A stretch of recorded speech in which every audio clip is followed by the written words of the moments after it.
एक बार एक चूहा भगवान को बहुत खुश करता है, उनकी आराधना करता है। भगवान खुश होकर प्रकट होते हैं और पूछते हैं, क्या हुआ चूहे, मुझे तू याद कर रहा था? क्या कर सकता हूं तेरे लिए, बता। और तब चूहे ने कहा, भगवान, मुझे है ना बिल्लियों से बहुत डर लगता है, वो मेरे पीछे पड़ जाते हैं। एक काम कीजिए, आप मुझे बिल्ली बना दीजिए तो मेरा डर खत्म हो जाए। भगवान ने कहा, तथास्तु। और वो बिल्ली बन गया। एक महीने बाद उसने फिर से आराधना शुरू की और भगवान प्रकट होकर पूछने लगे, अब क्या हुआ? तब उसने कहा कि अब है ना मेरे पीछे कुत्ते पड़ने लग गए हैं। आप एक काम कीजिए, मुझे आप डॉग बना दीजिए, कुत्ता बना दीजिए। भगवान ने कहा, तथास्तु। और वो कुत्ता बन गया। करीब एक महीने बाद फिर से उसने आराधना शुरू की। भगवान प्रकट हुए और पूछा, अब क्या हुआ? और तब उसने कहा कि मैं जब बाहर घूमता हूं, तब इंसान और इंसान के बच्चे मेरे पीछे पड़ जाते हैं, वो मुझे पत्थर मारते हैं या मुझे पकड़ कर लेकर जाते हैं। एक काम कीजिए, आप मुझे है ना इंसान बना दीजिए तो मेरा डर खत्म हो जाए। भगवान ने कहा, तथास्तु। और वो फिर से चूहा बन गया। उसने कहा, भगवान ये आपने क्या किया, मुझे चूहा क्यों बना दिया? और तब भगवान ने कहा कि मैं तुझे इंसान तो क्या, भगवान भी बना दूं तो भी कोई फायदा नहीं, क्योंकि तेरा जिगरा अभी भी चूहे वाला ही है। दोस्तों, यही हम सबके साथ भी शायद है। हम लोगों का माइंडसेट, हम लोगों का फियर फैक्टर, हम लोग शरीर से बड़े ही भले ही बड़े हो गए हैं, लेकिन अभी भी हम लोग बहुत सारी चीज़ों से डर रहे हैं। हमारा माइंडसेट, एटीट्यूड अब तक ग्रो नहीं हुआ है। और इसीलिए हम लोगों को छोटी छोटी बातों का या कंफर्ट जोन से बाहर जाने का डर लगते रहता है।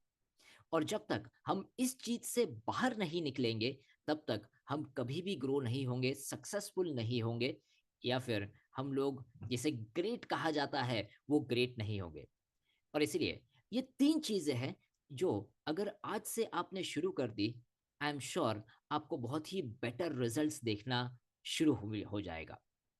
सबसे पहली चीज, आपका जो भी डर है, सबसे बड़ा जो डर है, उसको सबसे पहले एक बार फेस कर लीजिए। उसमें सक्सेस पाना, फेलियर पाना वो जरूरी नहीं है। एक बार उसे फेस कर लीजिए। जब आप एक बार उसे फेस कर लेंगे ना, तो आपको ये पता चल जाएगा कि वो कितने मैग्नीट्यूड का है, कितना बड़ा है, कितना छोटा है। और और उसे आप किस किस तरीके से हैंडल कर सकते हैं। अगर आप भागते ही रहेंगे तो आपको उसे हैंडल करने के तरीके पता नहीं चलेंगे। So first thing is, face your fear head on. दूसरी चीज, आपके आसपास में आप एक सपोर्टिव एनवायरनमेंट बनाइए, या फिर लाइक माइंडेड पीपल की कंपनी में जाइए। ऐसे लोगों के साथ में आइए जो वैसे फियर को फेस कर रहे हैं और वो आपके साथ शेयर कर रहे हैं कि किस तरीके से वो चीज़ों को हैंडल कर रहे हैं। उससे आपको भी पता चलेगा। और साथ साथ में सब लोग साथ में मिलकर जब किसी चीज़ को फेस करते हैं तो कॉन्फिडेंस और भी बढ़ जाता है। That is a good way to do that. So like minded people का कंपनी आपको बहुत मदद करने वाला है। And third, very very very important, is self enhancement. इसे हम लोग सेल्फ ग्रोथ भी कह सकते हैं। अपने आप को बेटर करने के लिए अगर आपको कोई कोर्स अटेंड करना पड़ता है, किसी की बुक रीड करनी पड़ती है, किसी से कांटेक्ट करना होता है, काउंसलिंग लेनी है, कोचिंग लेनी है, तो बिल्कुल पीछे मत हटिए। ये इन्वेस्टमेंट आपकी जिंदगी की सबसे बेस्ट इन्वेस्टमेंट होगी। I am sure about it. तो ये तीन चीजें ट्राई कीजिए और देखिए, आपका फियर दूर दूर दूर भाग जाएगा और आप लाइफ में बहुत अच्छे तरीके से ग्रो करना शुरू कर देंगे।